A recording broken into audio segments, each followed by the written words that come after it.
Hey, everybody. I'm Monty Mont. I'm Joe. Todd Webb, Holy Shinobi.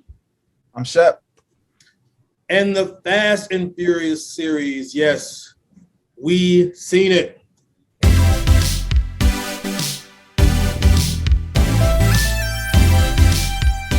Guys, welcome back. Part 2 of our Fast and Furious series. You know we had to do 2 parts. There's too many doggone movies not to. Hopefully you enjoyed the first part. We gave you some of our favorite characters.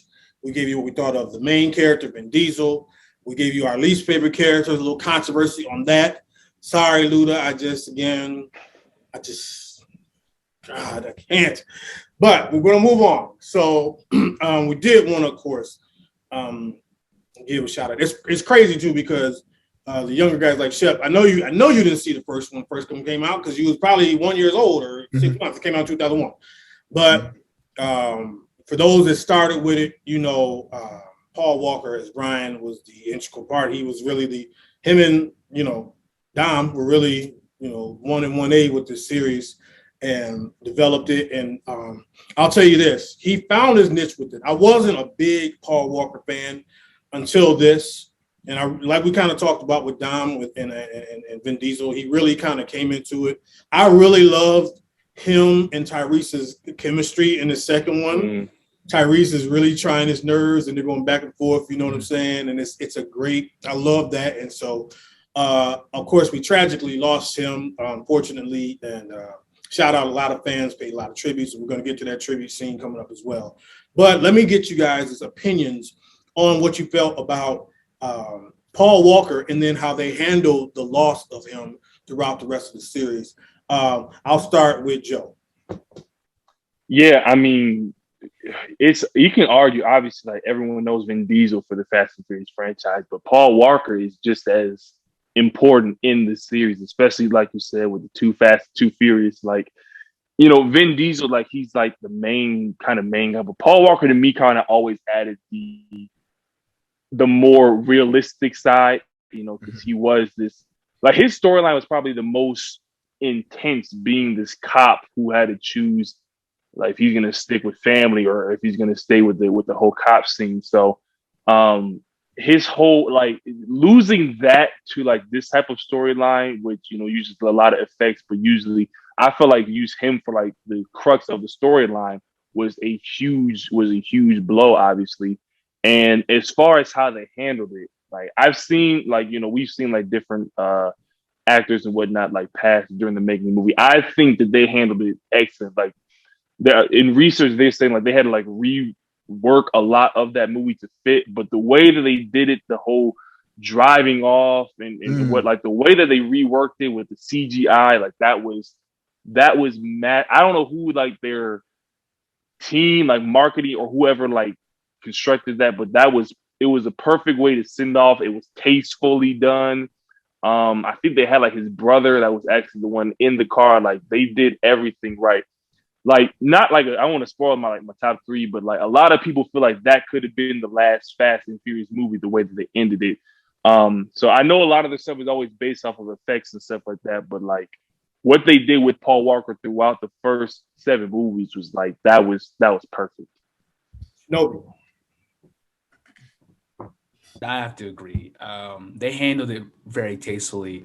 I remember because I watched them, out of order. And I remember I went to like the FX channel, back when people watching like movies on television. And I remember it started at the clip where I believe it was like Fast 2, because he was like a fugitive at this point. And they were going over his file and they said he's from Argentina. And for some reason, everything for that clip, I'm like, okay, that makes sense. Because I'm like, why is this one white dude hanging out with a bunch of Hispanics and black people? I'm like, oh, he's Hispanic too. He just light-skinned. Okay, cool. At that point, everything else, I didn't question that logic anymore. But no, he's like, all the talk about family, he really was like the family man. You know what I'm saying? Like, he had towards the later ones, he did have something, to lose. He had a kid, you know what I'm saying, and all that. Definitely, I would say kind of the heart of the series, you know what I'm saying, which gave Don Toretto the freedom to be as buff and ridiculous as, he was. you know. So he's definitely a pivotal part of the whole franchise, and I think they respectfully did it. Well, they can keep making movies without him, and then kind of giving him a proper send off. Also, put Charlie Puth's career on the map as well with that. Oh man, see you again. Yeah, revised Wiz Khalifa too, and Wiz Khalifa. So yeah, that's true. Yeah, that's true. Shep. Yeah, it's funny how you mentioned like on FX, because I high-key feel like I watched Too Fast, Too Furious on FX too. I remember that way back when. But I love how, Joe, you talked about Paul Walker's storyline being very realistic. And because it grounded the entire series. It made the entire series like okay to make sense, even though they added virtually a bunch of superheroes into the mix. It kept it grounded, and that's why when you lost them, I was mad. I was like, Paul Walker, what? Why, Lord, why? No, yeah, he was a very, very pivotal character, and the send off, I mean, was like you said, flawless send off. How they were sitting on the beach and he was playing with his little kid, and then Dom tries to walk off without saying goodbye, you know, and then he's in the car, he's about to take off, and Paul Walker pulls up, and the CGI, amazing, top tier skills, and then See You Again, the song. I mean, come on. I used to listen to that song driving by myself all the time. A lot of grown men cried, man. A lot of grown men cried on that last scene, man. See, and that's crazy because they did. Let me just on the record, they nailed it. This is good to. I mean, and understand something that it shook a lot of people up when he died. You know, a lot of the actors, because you don't know him, but he seemed like just a good guy. You know, you hate that. You know, not that other people deserve nothing like that, but it's just like, man, Paul Walker, wow. And I think, Shep, you know, you guys and Joe, you talked about, he was the grounding of the story. You know, like stuff would be so over the top. You know, Vin Diesel's a larger than life character, but you would look at Brian and you'd be like, okay, Brian, like, you know, come in, Brian, say something, just get everybody, you know what I'm saying, just relax. And they kind of lost that, but they handled it well. It's funny because now I'm old enough. But Paul Walker's death, and Brian, you know, when the car split off like that got such an emotion from people. Now, I remember hearing, I was not in the theater when this movie came out. I was too young, but, you know, if you go, there's a movie called Boys in the Hood, and when Ricky gets shot, like, everybody that sees that will tell you the theater people are, like, weeping when he gets killed because it's at the end of the movie. And it's the same thing. When those cars part and all that, I mean, people were very emotional because it meant kind of a closing of the chapter for him, and they had to kind of move on. But they really handled it well, and you know, shout out again to him, his family, and his daughter, keeping his legacy alive. And they still, even in the ninth one, they don't really address like he's passed away. They just kind of feel like he's doing other things, and he doesn't want to be involved in that, which I think is very classy as well. So, all right, guys, let's go now to just. Oh my goodness. I found a list. It's called 8 Days. Some brave soul that decided on their website to put a list. I'm not even going to get into all these, but we're just going to talk about some of the craziest stunts, which let's go right here. This is the Never Ending Runway from Fast and Furious 6. To set the scene, if you have not seen it, they're trying to Dom crashes an Alfa Romeo Goleta through the nose cone of a burning cargo plane, which seems to try to be taking off forever. The sequence lasts 13 minutes, which means the runway would have been, they say kilometers, 30 kilometers, which is basically 8 times the runway of a normal airport. 13 minutes on the runway. Does anybody remember that scene with the plane?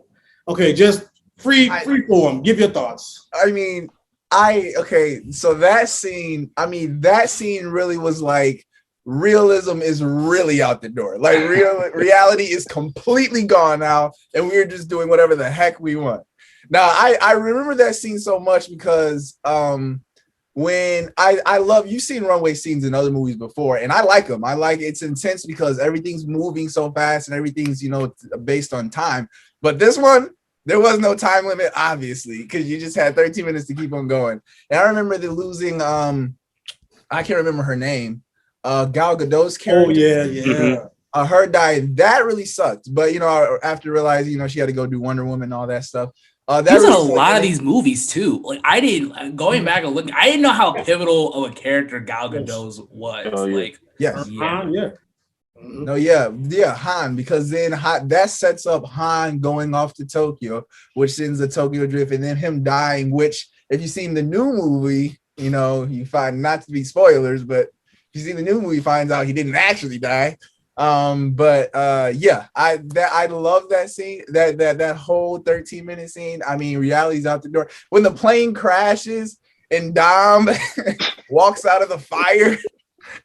Bro, I mean, completely out the door reality. But I loved it, and people loved it. Obviously, people loved it because, and that actually brings me to the point of why I believe Furious 7 would be the most. Because when you finished Furious 6, when you finished that scene, like I was begging to see Furious 7. I feel like that's what it really was. It's like after that, 5 kind of turns the tide, like you said, and then 6 kind of really ramps it up. Like we're out here. So then 7 is like, I feel like everyone just really, really wanted to see 7. That's probably why I got the highest. Yeah. Anybody else for the runway scene?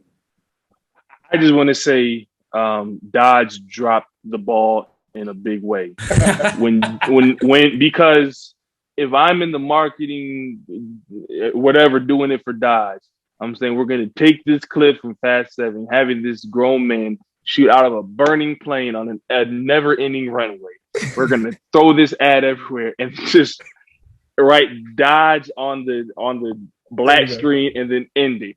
Because my God, if American Muscle can do no wrong, that movie proved it right there. That is, like, you cannot watch Fast and Furious with any type of logic because you will be confused. But I agree, that scene is illogical as it was.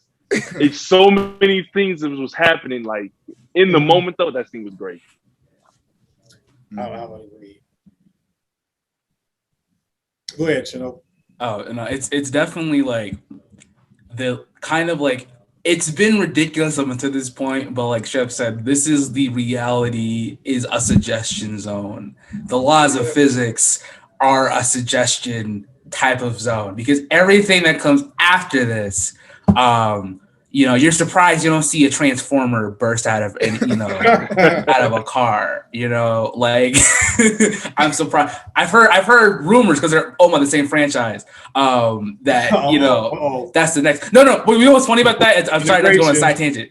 But they said that the main problem they need to figure out what to do with Tyrese because Tyrese is a character in both Transformers. That's true. So that's a good point. They may boot your boy out. They may boot you up again. They may boot him out, and then we get The Rock and Transformers. So, that's... Well, okay. Now, Shep, you make a great point, is that the runway scene does just, okay, we showing out now. And the crazy thing is, most of the things on this list are from 6 on. But let me tell you what it really was. Once we bought the safe in Fast 5, and they saw we bought it, they said, okay. Well, that's 100% true. Because you know what? When I was watching Fast 5 with the tape, I was like, it could, what I mean? Like, if the streets are kind of... If the cars move fast enough. I remember because it was so dope. They in the favelas in Brazil and, Hobbs is chasing them and it's so good. And so at the end, first of all, you never seen them like that. And I remember just kind of talking with them, was like, well... And so once we bought that and that movie skyrocketed, they said, now we're going to do whatever we want to do. And okay, so it leads me to my next one. We're not going to go through all of them, but okay, my next one. Again, from Fast and Furious 6, The Leap of Faith. During the Spanish highway pursuit, Dom jumps from his speeding Dodge Charger and catches Letty midair, who was catapulted from a flipped over tank. Okay, so let me just say mine first. When I saw this, I said, my guy, you strong and you big. But there is no way with those G-forces that you could intersect and catch a woman, and even if you caught her, every rib in Letty's body would be broken and had like there's no way a woman could sustain that kind of, no way a man could either. But I remember seeing that scene and I said, all right now, dog. I was like, come on now, dog. I'm like, come on. So anybody, please just jump into that right there. Okay, go ahead, Shinobi. Gotcha. Okay. Like you said though, like I was just like, there's no way either party should have survived this. Like the the whip. It's funny because when you watch a movie where they start applying physics to like a supernatural thing, it's jarring. Like we talked about Spider-Man a while ago, but like when Gwen Stacy's neck snaps because she uses a spider web and the force causes a whiplash that snaps her neck, that's extremely jarring because we saw a man in spandex flipping around with zero consequences. Now you want to apply physics with this. You're like, there's no way you should have survived this. Like, and then they just get up. He uses his back muscles like to survive. But like you said, he's big and he's strong. There's no way you're that fast. There's no way you can propel yourself from one like bridge to the other one and then successfully catch someone and then be able to pivot yourself and then land successfully and your back hits the hood of the car and then the glass of the car doesn't like stab your back. It's reality is suggestion. Yeah. Well, see, I think that's the thing about the movies. Like you said it best, they ramp up the levels of lack of physics. Like it's the first movie, street racing, and they threw a little bit in there. They had Dom jump a train, get hit, and then walk out. And once they saw we were okay with that, they said, okay, let's ramp it up a little bit. Now we get to this point where a man is protruded out of his car, jumping, catches a woman, and then lands on his back. Then you go with it. Well, I guess, if you do enough back days, if you do enough deadlifts, maybe it's the levels of suggestion just keep going up until, and they keep getting these ridiculous. So I think that's the whole crux of it is as long as you just keep going up, just okay. Well, if he can survive a train, then okay, maybe he can survive a car. If he can survive a car, dodge a train. Maybe they can dodge space. So I at that point, I think I was so desensitized, it didn't even register until like a week later. And I was like, well, okay, maybe that's not exactly possible. Right. Shep. That's I love how you said that because it spoiler alert, if you would have had cats going in outer space in Fast 5, it would have stopped it. It would have been like, what is going on right now? But like you said, if you slowly just push, we have a tank now. We went from cars to now we got tanks. Okay, now we got tanks. Now he's running in trains. Now he's flying in air. Okay, maybe he can catch somebody. Maybe he won't. Don't forget a submarine. Don't forget the submarine. The ballistic missile. Yeah, that slow progression, I think, is what makes it like okay. Yeah. And you mentioned the whole space thing. What's crazy is that's the fans asked for this. Yeah, that was the meme. We were that desensitized. We said we've got to take it to space. So like we're just Fast and Furious fans have no concept reality. I'm not even going to put that in this discussion, the space thing, because we all knew it was coming. Like, they're going to put some jokers in. They put two brothers in space. Like, we knew that was coming, But, I remember when I saw that, I was like, wow, they really. And, Joe, great point. You said Dodge dropped the ball. Let me tell you who else Dodge dropped the ball. I'm looking at you, Haynes.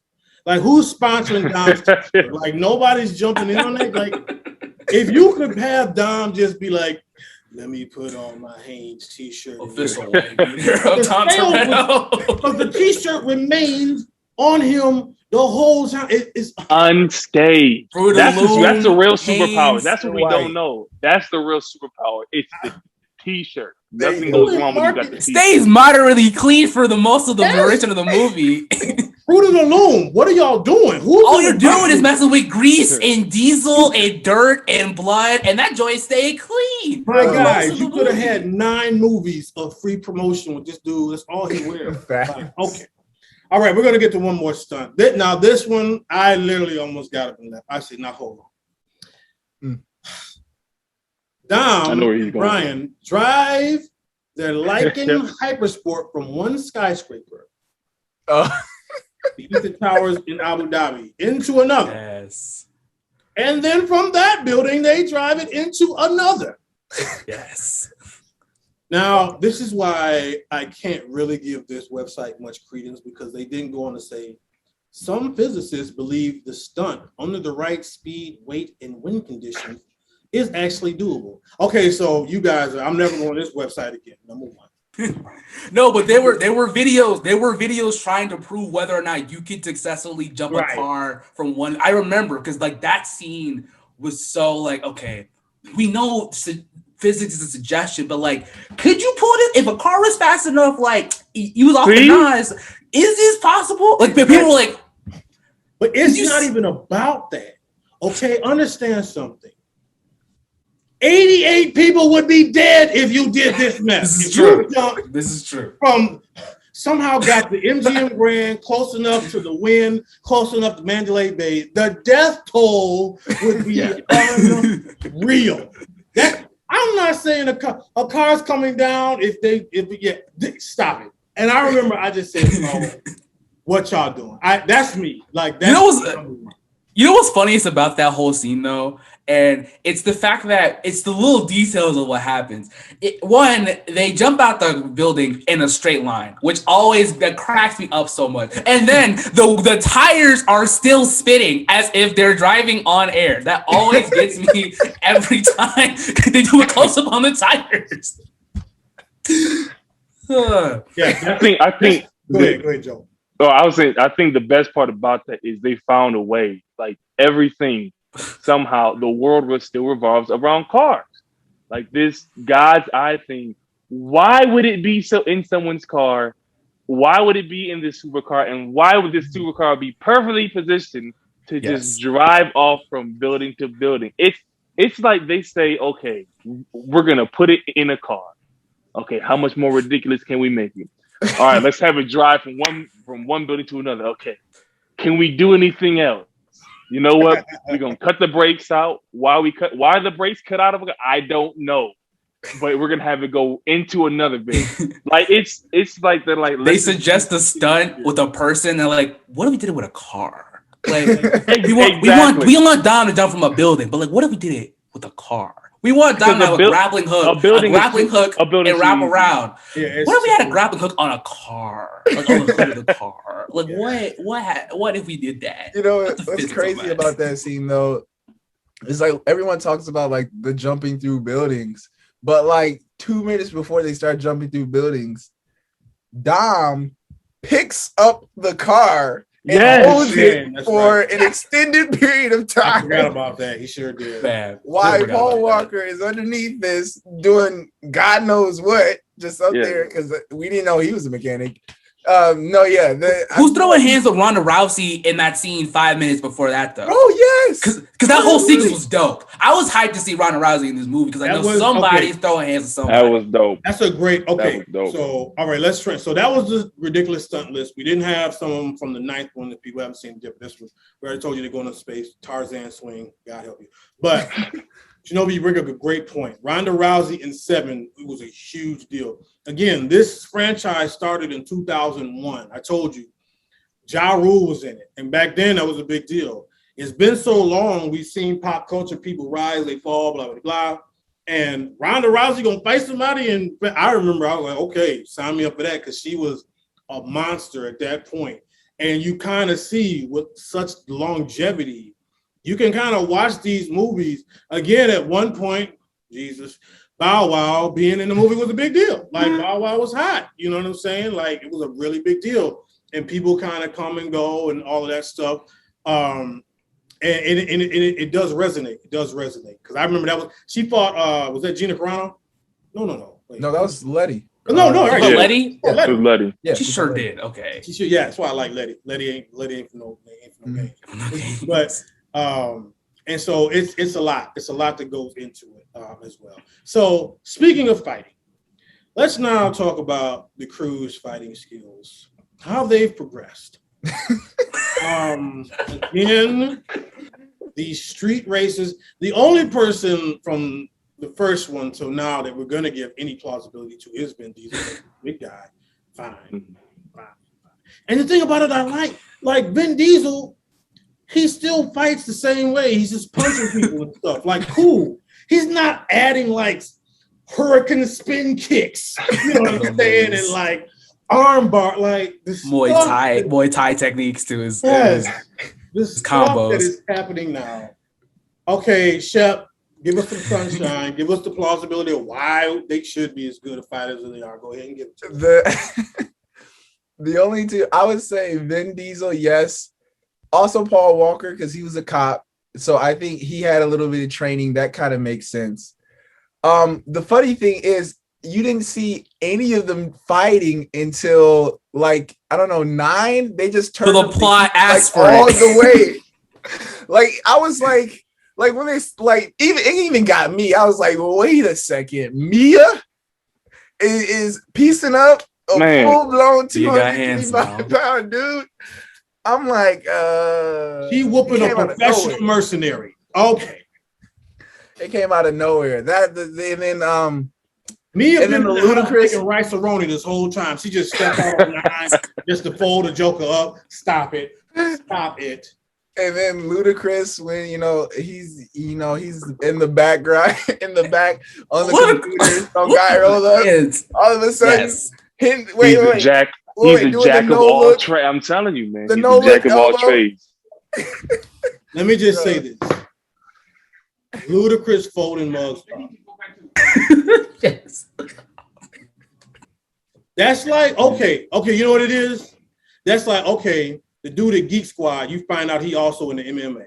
Like really, Geek Squad in the MMA because that's what he was. Like okay, somebody else talk. I don't want to say that. Okay, I would say in terms of believability, you have like Hobbs, Shaw, your trained mercenary, assassins, super spies. Okay. Like I said before, the cast flex. Okay, suspension of disbelief. Fine. Your super buff mercenary people. Shaw was. He was a spy, assassin, et cetera, et cetera. Those guys, all right, you get a pass. I still don't understand interesting enough about like Dom Toretto and Dwayne The Rock's character. In their contracts, they have a clause in their contract. They are legally not obligated. They're legally obligated to win every fight they're in. Yes. Wow. Yeah, it's legally. So what's funny? They fight in is it the last one? They fight.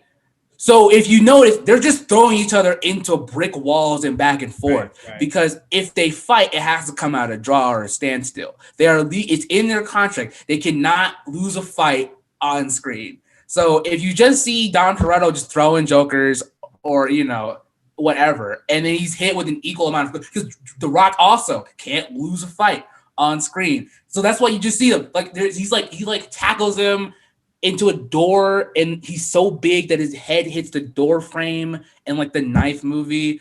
Yeah, so there's that. So just know that this is all orchestrated for reasons, outside of the movie's believability. Believe it or not, I'm still a fan of Ludacris though, because Ludacris he did go from Geek Squad to MMA fighter. He was like, I just remember he was fighting in that he's in like the back of that like armored truck. Where do these moves come from? I was like, I'm enjoying it though. He's got a fresh cut. He's got the black jacket doing the thing. What it is. You enjoy it though. That's the thing. You enjoy it. Ludacris ain't even a big dude. Like what's happening right now? What we don't know is between every movie, like we think they're off racing cars. No, they're training. In jiu-jitsu studios. Mr. Nobody got them some exactly. Training. And we will in FX, whatever they call it, is going to be nothing but fighting montages exactly. because they've all become world-class MMA fighters. Just Avengers seemingly overnight. Exactly. No, literally, they're giving the Avengers. That's what I want to see. Give the Avengers, which they did in Hobbs and Shaw. They did. They literally did that in Hobbs and Shaw. He literally has a super soldier. Anyway, right. I digress. Okay, folks, we're about to wrap it up. We're gonna give you guys our top 3 lists. There's so many to choose from, a lot to go through. I have a feeling we might all have a consensus on the number one, but we'll see. So I'll give mine. Then we'll go Joe. We'll go Shinobi, and then we'll leave it to, of course. I mean, this will be painful for Shep because my God, we like choosing children. But so for me, my number 3 is I really it's hard because there's a lot of them that could go in that spot, but I really did. I like number 2. I love him and Roman. I love their chemistry. Eva Mendes is in it. Hey, love Eva Mendes as well. That's my number 3. My number 2, I'm gonna go. I was bashing it just now, but I did like 7. I did because again, the Rousey factor. I like that they went overseas. I loved the era when they went to was Abu Dhabi. I love that look. The crew is suited and booted. They got the ending, of course, is great. My number 1 is, of course, Fast Five. Fast Five is, I feel, one of the great action movies of the 21st. I mean, you could stack that up with anything. Fast Five, just outside the genre, is totally great. Okay, Joe, give us your top 3. So yeah, for me, 3, probably the third spot is the most interchangeable. I would say the first one, just because I'm always a sucker for origin stories, like how stuff starts and whatnot. Just seeing like how it all started, like, and again, it's tough. Like it'll probably switch if you ask me like tomorrow or something like that. But I would say for number 3, number 1. Which, side note, I don't know who's naming these movies, but like, oh my goodness, like trying to remember the names of it. So I just go like fast, like 1, 2, 3, stuff like that. So for my number 2 spot, I would go 7, and 7 only because, like, again, like I think 6 is kind of close to it. I really like 2, but 7 just for, even though it wasn't the ending, it kind of gave you, like, with the whole Paul Walker thing and the extravagant amount of ridiculous stunts that they did, but it kind of gave it, like, I don't know, it kind of closure, even though the story is not yet over. So 7 kind of edges out for me for that reason. And then for number 1, I got Fast Five, just because like that changed the script. Like, we ain't just street racers by night. No, we are FBI / superhero / whatever it takes, invincible beings. And this is how it's about to be for the next 5 movies. So I got 1, 7, and 5.